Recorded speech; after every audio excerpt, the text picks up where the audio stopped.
A boy named Satoshi is in the library, searching for his library card when Shiori comes over and hands it to him, saying she found it under the table. She notices he's holding a book about legends of becoming young again. They sit together, and Satoshi introduces himself and explains that there have been stories in the region about old people becoming young again every few hundred years. That's why he's reading the book.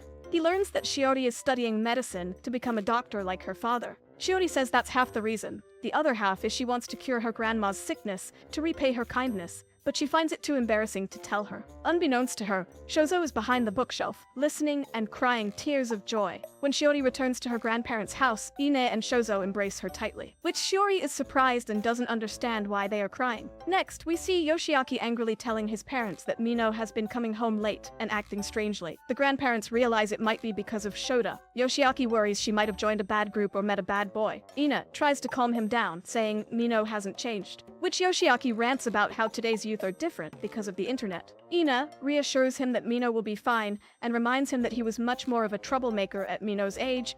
Yoshiaki apologizes and calms down. Later, Ine and Shouzou are working on the farm when two kids approach them, asking about the elderly couple who used to work there. Ine and Shouzou panic and quickly lie, saying the elderly couple is sick, so they are working in their place. The kids, though sad, thank them and leave. Ine tells Shouzou she wants to ease the kids' minds, so that night, she turns the hourglass in her dream, and they return to their elderly forms the next day. The kids are happy to see the elderly couple doing well. As Mino leaves for school, she says goodbye to Ine. When Ine enters the house, she notices Mino's lunchbox on the table. Determined, Ine gears up and rides her bike to catch up to Mino. Meanwhile, on the train, Mino realizes she forgot her lunchbox when she looks into her bag. Mino's friend tells her she can buy lunch from the school cafeteria, but Mino is sad because she rarely gets to eat Ine's lunch. Just then, her friend tells her to look out the window, and Mino sees her grandma riding a bike super fast, catching up to the train. Ine tells Mino to get off at the next stop so she can give her the lunchbox, and Ine becomes famous amongst her friends because of this.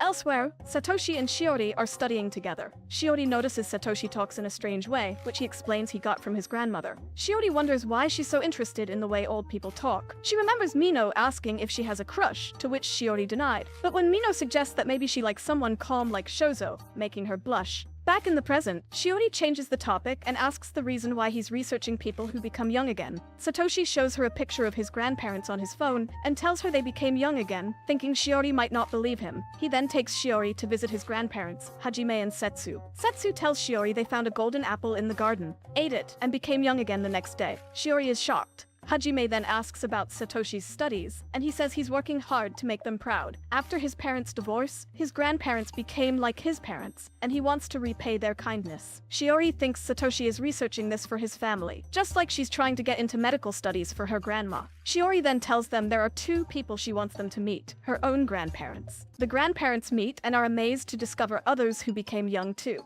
They sit together, drink, and have lively conversations, bonding over their shared experiences. Meanwhile, Shiori and Satoshi talk about their grandparents. Shiori wonders aloud if they will be as entertaining as their grandparents when they are old. She quickly gets flustered and clarifies she didn't mean it that way, saying it was just a metaphor. Later, Setsu and Ine chat about their husbands. Setsu recounts her first meeting with Hajime, explaining how he rescued her from some men who were bothering her at the inn she used to work at, and they eventually got married. She declares her husband is the best man in the world. Ine, not to be outdone, asserts her husband is the best, because he is very considerate. This leads to a playful rivalry, with each grandmother convinced her husband is the best. Ine decides to hold a 3-round competition to see who has the best husband. Shouzou tries to calm her down, saying it's just a friendly game, but Ine is serious. So Shouzou calls his friend Matsunosuke to be the judge. The first round is a tug of war. Each husband must pull the rope to reach where their wife stands. Both wives cheer on their husbands. Ine gets too excited because she never saw her husband trying this hard for her and reaches out to grab Shouzou's hand, but she moves out of the circle, causing their loss.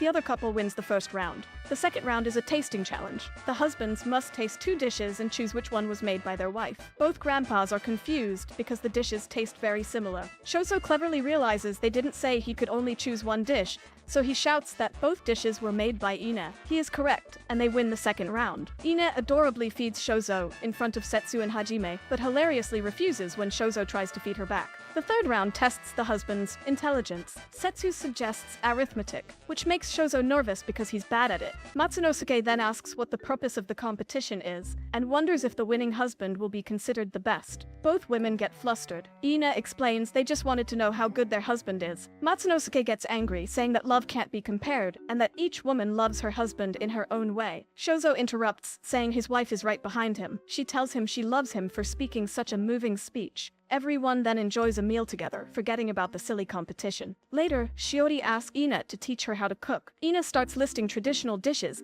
but Shiori says she doesn't want to cook old people food. She wants to make chicken karage. Ine asks why, and Shiori explains she'll be studying at the library all day on the weekend and wants to prepare food. Shiori adds that even though she doesn't like greasy food, she wants Ine to teach her how to cook it. Ine gets a bit sad, imagining Shiori as a married adult, knowing she might not be around to see it. Later, Shiori shares the food she cooked with Satoshi at the library because she actually just wants to cook for Satoshi.